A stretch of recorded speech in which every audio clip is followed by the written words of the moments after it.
Hello दोस्तों। तो स्वागत है आपका यू पॉइंट चैनल में। और जैसे कि मैंने पिछले लेक्चर में आपको इंट्रोडक्शन दिया था, ऑपरेटिंग सिस्टम का फील करवाया था, इस लेक्चर में मैं आपको बताऊंगा टाइप्स ऑफ ओएस के बारे में, कैसे वो इवॉल्व किया था। ठीक है। पहली बात तो कि ओएस ब्रॉड सेंस में मैं अगर बात करूँ तो तीन प्रकार का होगा। ठीक है। पहला जो होगा वो हमारा बैच ओएस होगा। फिर होगा हमारा मल्टी प्रोग्रामिंग मल्टी प्रोसेसिंग। ठीक है, हम उसके बारे में बात करेंगे। पहले हम उसके पैरामीटर के ऊपर बात करते हैं, किस पैरामीटर पे हम उसको कंपेयर करेंगे। ठीक है, हमारे पास पहले तीन पैरामीटर होगा। जैसे कि चार पैरामीटर हम लेंगे। ठीक है, पहला पैरामीटर हमारे पास होगा डिग्री ऑफ मल्टी प्रोग्रामिंग। क्या होगा? Degree of multi programming. Okay. दूसरा पैरामीटर हम लेंगे एफिशिएंसी। ठीक है, दूसरा पैरामीटर हम लेंगे एफिशिएंसी। तीसरा हम लेंगे कॉस्ट। एंड फोर्थ वाला जो होगा हम लेंगे स्पीड। ठीक है, हम चार पैरामीटर पे हम तीन टाइप के जो ओएस है मेजरली हम उनके ऊपर कवर करेंगे। बाकी आप और डिटेल में जा सकते हैं, आपको कोई मतलब ऐसे कुछ नहीं है। आप और डिटेल में जाएंगे तो आपको और भी डिफरेंट टाइप से, जैसे बोलते नहीं एक ब्रॉड होता है, उसके आप जाएंगे तो और भी बहुत सारा टाइप से मिल जाएंगे। ठीक है, बट ब्रॉड सेंस में हम तीन टाइप्स के ओएस को नॉर्मली देखेंगे। टाइप्स ऑफ ओएस में हम तीन टाइप्स के ओएस को देखेंगे। पहला होगा हमारा बैच ओएस। राइट, पहला होगा हमारा बैच ओएस। तीसरा होगा हमारा multi programming OS, multi programming OS. And तीसरा होगा हमारा multi processing OS, multi processing. ठीक है, हम मेजरली तीन टाइप के ओएस को देखेंगे। ठीक है, उसके पहले हम टर्म समझते हैं। ये degree of multi programming DM और एफिशिएंसी क्या है। ठीक है, डिग्री ऑफ मल्टी प्रोग्रामिंग का मतलब, सपोज मैंने आपको पिछले लेक्चर में बताया था कि हम क्या करते हैं ना, कि हार्ड डिस्क होता है, हार्ड डिस्क से हम प्रोसेस को रैम में लाते हैं। राइट, हार्ड डिस्क होता है, हम प्रोसेस को उठाते हैं, रैम में लाते हैं, पटकते हैं, वहां से फिर वो प्रोसेस सीपीयू में जाके एग्जीक्यूशन करता है। राइट, हमें ये पता है। लेकिन रैम में क्या एक ही प्रोग्राम होता है? इनकेस अगर मैं आपको पूछूं क्या रैम में एक ही प्रोग्राम होता है? नहीं, रैम में बहुत सारे प्रोग्राम होते हैं। अभी के समय में अगर हम बात करें तो रैम बहुत इवॉल्व हो चुका है और बहुत सारे प्रोग्राम एग्जिस्ट करते हैं। प्रोग्राम क्या, प्रोसेस एग्जिस्ट करते हैं। और प्रोग्राम और प्रोसेस के बीच में क्या डिफरेंस है वो आपको आने वाले लेक्चर में मिल जाएंगे। ठीक है, पहले आप समझिए, इतना समझ के चलिए कि मैं प्रोग्राम की बात कर रहा हूँ। ठीक है, तो डिग्री ऑफ मल्टी प्रोग्रामिंग का यहाँ पे क्या प्रॉब्लम है ना, पहले क्या होता था ना, पहले रैम में इतने प्रोसेसेस नहीं होते थे। पहले सिर्फ एक ही प्रोग्राम होता था, हम रैम में डालते थे और वहां से फिर वो सीपीयू में जाता था, वो एग्जीक्यूट करता था। एक बार वो पूरी तरीके से कंप्लीट हो जाए फिर हम उसको रैम से निकालते थे। पहले इस तरीके से होता था, जिसको कि हम लोग पहले बैच ओएस बोलते थे। राइट, बैच उसमें यही होता ही था। उसमें क्या होता था ना, हम एक प्रोग्राम पकड़ेंगे, उसमें इंस्ट्रक्शंस रहता है कुछ, हम उसको रैम में डाल देंगे, रैम से फिर वो सीपीयू में एग्जीक्यूशन होता है। फिर उसको आईओ वगैरह लेना होगा तो वो लेगा, बीच में अगर लेना होगा तो सीपीयू आइडल रहता है उस समय पे, आईओ लेगा, सीपीयू के साथ एग्जीक्यूशन करेगा, सब कुछ खत्म होने के बाद तब जाके तो हम उससे रैम से निकाल देते हैं। इस तरीके से पहले होता था बैच ओएस में। राइट, तो डिग्री ऑफ मल्टी प्रोग्रामिंग का मतलब होता है नंबर ऑफ प्रोसेसेस हम कितना रैम में ला सकते हैं। ठीक है, इसका मतलब होता है number of maximum number of processes कितना हम रैम में ला सकते हैं, उसको हम लोग बोलते हैं डिग्री ऑफ मल्टी प्रोग्रामिंग। जो कि बैच ओएस में वन था, यानी कि उसमें हम सिर्फ एक ही प्रोग्राम को लेके रख सकते थे। समझ में आया? अच्छा, अब बात करते हैं हम लोग सीपीयू एफिशिएंसी के बारे में। ठीक है, अच्छा, सीपीयू एफिशिएंसी का मतलब होता है कि हम सीपीयू को कितना यूज कर पा रहे हैं। ठीक है, सीपीयू को कितना यूज कर पा रहे हैं मतलब कि हम यूटिलाइजेशन कितना कर रहे हैं, यानी कि अगर हम जितना समय हम रैम में रख रहे हैं प्रोसेस को। ठीक है, हम रैम में कितने प्रोसेस रख रहे हैं? एक प्रोसेस तो नहीं रख रहे हैं, बहुत सारे प्रोसेस को रख रहे हैं। अब उनमें से हम सीपीयू को कितना एफिशिएंटली, यानी कि हम, मेरा मेन मकसद है कि मैं सीपीयू को आइडल नहीं रहने दूं। ठीक है, अगर सीपीयू रह जा रहा है आइडल तो इसका मतलब क्या हुआ कि मैं अच्छी तरीके से उसको यूज नहीं कर पा रहा हूँ। ऑपरेटिंग सिस्टम में यही होता है कि हमें सीपीयू को आइडल नहीं रहने देना, भाई उसको पूरा थका दो। ठीक है, यही होता है सीपीयू, यही होता है ऑपरेटिंग सिस्टम में। ठीक है, तो उसका फॉर्मूला क्या है ना, सीपीयू एफिशिएंसी की अगर मैं बात करूं तो इसको हम लोग कैलकुलेट करते हैं। नंबर इसको हम लोग क्या करते हैं, useful of CPU by total time.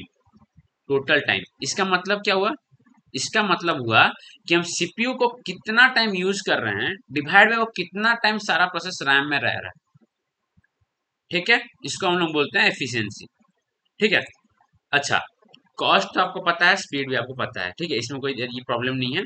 अब हम बात करेंगे ओके, एक मिनट,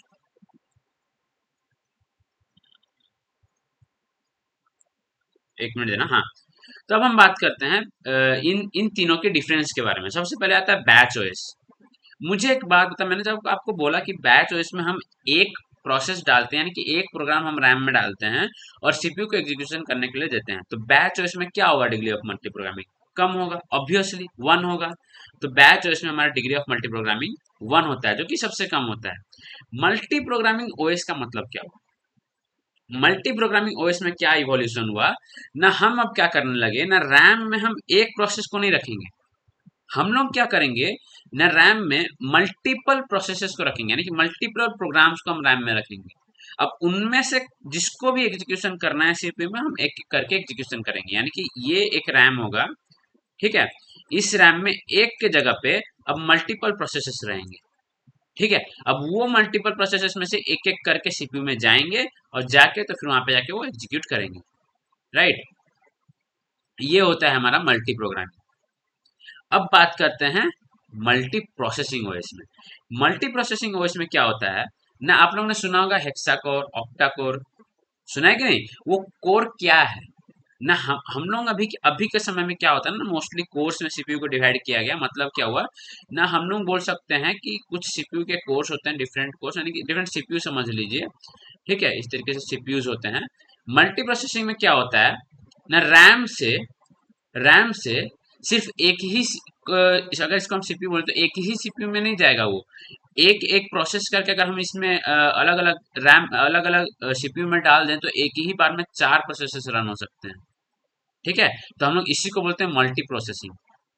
मल्टी प्रोग्रामिंग में क्या होता है ना, मल्टी प्रोग्रामिंग में हम लोग मल्टीपल प्रोग्राम्स तो रखते हैं रैम में, लेकिन एक एक करके एग्जीक्यूट करते हैं। लेकिन मल्टी प्रोसेसिंग में क्या होता है, हम मल्टीपल प्रोग्राम्स को भी एग्जीक्यूट कर सकते हैं। इसीलिए तो नया निकला ना, ऑक्टा कोर निकल गया, हेक्सा कोर निकल गया, क्वाड कोर, नया नया आप लोगों ने सुना होगा, ठीक है। अच्छा, अब हम करते हैं कंपैरिजन।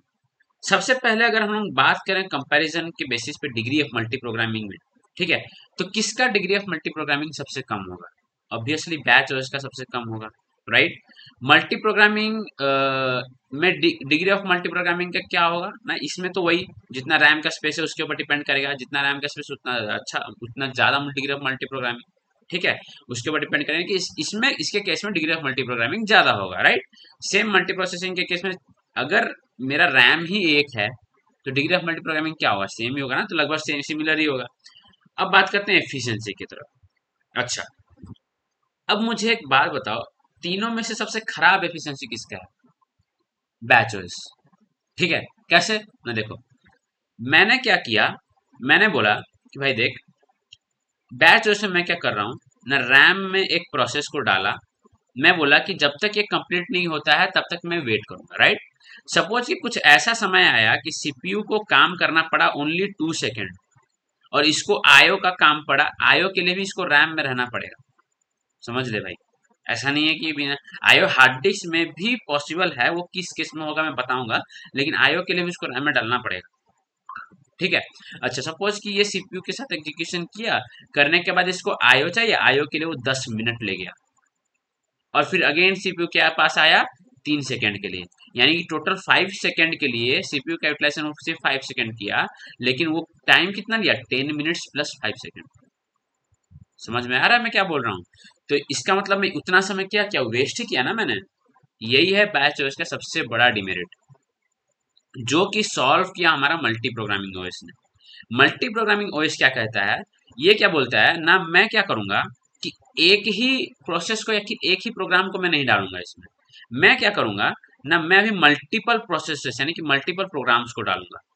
अगर मेरा सीपीयू एक प्रोग्राम को लेके एग्जीक्यूट करता है और अगर उसको आईओ जरूरत पड़ा, अगर उसको आईओ का जरूरत पड़ा तो ठीक है ना, उसको हम आईओ दे देंगे, और बाकी जो है, बाकी जो प्रोसेसर है उनमें से किसी एक को ला के एग्जीक्यूट किया जाएगा।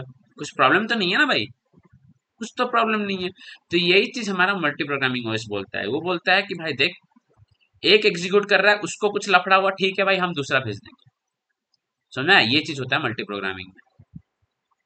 अच्छा, अब इसमें भी क्या प्रॉब्लम हुआ ना, इसमें आता, इसमें इसको हम लोग बोलते हैं कंकरेंट एग्जीक्यूशन। मतलब कि अगर एक हमारा मतलब एग्जीक्यूट हो रहा हो, अगर उसको आईओ का प्रॉब्लम, मतलब आईओ का नीड हो, तो उस समय पे हम दूसरे प्रोग्राम को रन कर सकते हैं मतलब कि एक के बाद एक, तो उसको हम बोलते हैं कंकरेंट एग्जीक्यूशन। ठीक है, बात करते हैं पैरेलल एग्जीक्यूशन, जो कि होता है हमारा मल्टी प्रोसेसिंग ओएस में।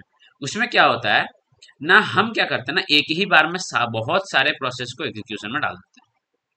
तो अब मुझे एक बात बताओ, एफिशिएंसी के मामले में कौन बेटर हुआ? ऑब्वियसली मल्टी प्रोसेसिंग हुआ भाई। एक ही टाइम में इतने सारे प्रोसेस को एग्जीक्यूट कर रहा है भाई, ऑब्वियसली उसका ज्यादा होगा ना। सीपीयू का क्या कर रहा है, सीपीयू का पूरा फुल यूटिलाइजेशन लगा रहा है। ऐसा नहीं है कि हमेशा ही फुल लगाता है, ठीक है, मैं बता रहा हूँ किसी इसमें ज्यादा लगा रहा है। और मल्टी प्रोग्रामिंग केस में बैच और से ज्यादा है, लेकिन मल्टी प्रोसेसिंग से कम होगा ऑब्वियसली एफिशिएंसी। ठीक है, तो ये हो गया एफिशिएंसी के बेसिस पे कंपैरिजन। अब बात करते हैं कॉस्ट। बैच और इसमें कितना कॉस्ट लगता था? सिर्फ एक स्पेस चाहिए, एक ही बंदे को डालना। अच्छा मुझे एक बात बताओ, एक बंदे के लिए चेयर लाना है, कितना स्पेस चाहिए होगा? एक चेयर का स्पेस। अब मुझे 100 बंदों के लिए रखना है, तो 100 बंदों के लिए स्पेस चाहिए होगा, तो स्पेस किसका ज्यादा लगेगा? ऑब्वियसली जिसको 100 बंदे जिसके उनके ज्यादा लगेगा, तो उनका कॉस्ट भी ज्यादा लगेगा। सेम चीज इस पे होता है कि बैच जो हमारा चीपर होता है, ठीक है, मल्टी प्रोग्रामिंग थोड़ा महंगा होता है उससे, और मल्टी प्रोसेसिंग उससे और ज्यादा महंगा होता है, राइट? ओके, अब चलते हैं स्पीड के ऊपर। किसका स्पीड ज्यादा होगा? भाई तुम्हें आंसर मिल चुका है, इतना सारा बोल चुका हूं, आराम से तुम्हें तुक्का भी मार के तुम बोल दोगे आराम से किसका स्पीड ज्यादा होगा। ऑब्वियसली मल्टी प्रोसेसिंग का ज्यादा होगा। उसके बाद फिर आएगा मल्टी प्रोग्रामिंग, फिर आएगा बैच चॉइस। ठीक है, ये चार पैरामीटर पे मैंने कंपैरिजन किया हुआ है। और एक होगा थ्रूपुट, जो कि जिसके बेसिस पे हम यहाँ पे कंपैरिजन इसलिए भी नहीं कर सकते क्योंकि वो डिपेंड करता है कि हमारा प्रोग्राम कितना टाइम लेगा, उसके ऊपर भी डिपेंड करता है। ठीक है, तो इसलिए हम लोग थ्रूपुट के बेसिस पे यहाँ पे कंपैरिजन नहीं करेंगे। इन चार के बेसिस पे ही समझ लो कि किस तरीके से, बस समझ में आना चाहिए कि बैच ओएस किस तरीके से काम करता है, मल्टी प्रोग्रामिंग किस तरीके से काम करता है, मल्टी प्रोसेसिंग किस तरीके से काम करता है। आज के डेट में हर चीज में लगभग मल्टी प्रोसेसिंग ही हो चुका है। ठीक है, कुछ जो है वो मल्टी प्रोग्रामिंग वो है, बाकी सारे मल्टी प्रोसेसिंग ही हो चुके हैं। ठीक है, तो ये था आज का लेक्चर।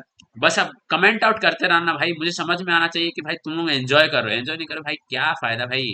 समझ में आ रहा है कि नहीं?